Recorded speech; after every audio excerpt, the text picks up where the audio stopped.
कहते हैं कौन किसकी रक्षा करता है, ये हम में से कोई नहीं जानता। जब तक विभीषण लंका में था तो लंका बची हुई थी। विभीषण के लंका से जाते ही लंका जलकर राख हो गई। इन्हीं बातों के आधार पर चलिए सुनते हैं आज एक नई कहानी। एक समय की बात है, यात्रियों से भरी हुई बस जा रही थी। थोड़ी थोड़ी देर के बाद जब बस रुकती, नए यात्री उसके अंदर प्रवेश करते। लेकिन अचानक मौसम बहुत ख़राब हो गया, बिजली चमकने लगी, तेज़ बारिश होने लगी। उस बस में बैठे हुए यात्रियों ने कहा कि पहले मौसम इतना ख़राब नहीं था, जैसे ही ये यात्री बस में आया है इसके कारण ही बिजली बार बार चमक रही है और बस पर गिरने का प्रयास कर रही है। काफ़ी आगे चलने के बाद भी मौसम बिल्कुल परिवर्तित नहीं हुआ, अपितु और ख़राब हो गया और बिजली चमककर बस को छूने का प्रयास करने लगी। सभी यात्री बुरी तरह सहम गए। उन्होंने बस में बैठे हुए विचार किया कि हम बस को रोककर सामने मैदान के अंदर जो पेड़ है, एक एक यात्री करके जाएगा और उस पेड़ को हाथ लगाकर बस के अंदर वापस लौट आएगा।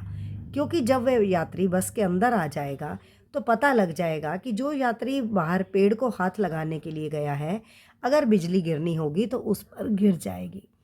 एक एक करके सभी यात्री पेड़ को छूने के लिए जा रहे थे।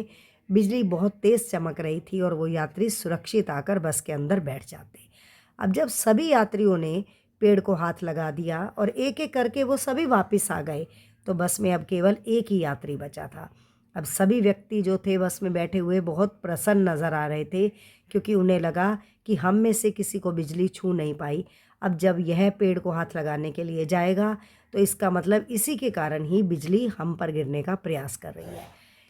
जैसे ही वो यात्री बस से नीचे उतरा और सामने मैदान में पेड़ पर हाथ लगाने के लिए गया, तब अचानक बिजली तेज से गरजी और पूरी बस पर गिर गई। पूरी बस के यात्री और बस नष्ट हो गई और वो व्यक्ति अकेला ही बच गया।